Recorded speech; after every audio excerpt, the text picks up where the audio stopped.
Hi friends, జూదం లేదా జూద క్రీడలు అనేవి ఈ కాలంలో వచ్చినవి అని మనం అనుకుంటాం. కానీ మానవ చరిత్రలో జూదం అనేది వేల ఏళ్ల నాటి సాంప్రదాయమని శాస్త్రవేత్తలు కనిపెట్టారు. అక్షరాల 12,000 ఏళ్ల క్రితమే మనిషి పాచికలు వాడి జూదం ఆడాడని తాజాగా బయటపడిన ఆధారాలు చెబుతున్నాయి.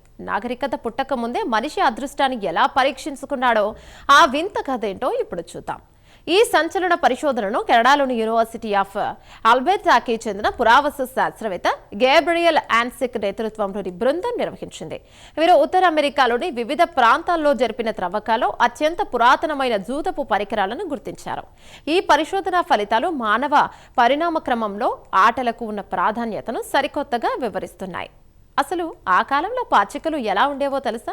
జంతువుల ఎముకలతో తయారు చేసిన చిన్న చిన్న పరికరాలను వీరు గుర్తించారు. వీటిని డ్రైస్ లాగా వాడేవారని కార్బన్ డేటింగ్ ద్వారా తేలింది. ముఖ్యంగా ఒకవైపు గుర్తు ఉన్న ఎముకలను గాలిలోకి విసిరి అది ఏ వైపు పడుతుందో పందెం కాసేవారు. ఇది కేవలం సరదా కోసం ఆడిన ఆట కాదు, ర్యాండమ్ అవుట్కమ్స్ అంటే అదృష్టాన్ని లెక్కగట్టే ప్రక్రియ. 12,000 ఏళ్ల క్రితమే మనిషికి తెలుసని ఇది నిరూపిస్తోంది. ఈ ఆధారాలు ప్రధానంగా ఉత్తర అమెరికాలోని గ్రేట్ బేసిన్, పశ్చిమ కెనడా ప్రాంతాల్లో లభించాయి. తాజా విశ్లేషణల ప్రకారం ఇవి ఇప్పటి వరకు ప్రపంచంలోనే అత్యంత పురాతనమైన గేమింగ్ పరికరాలుగా గుర్తించబడ్డాయి.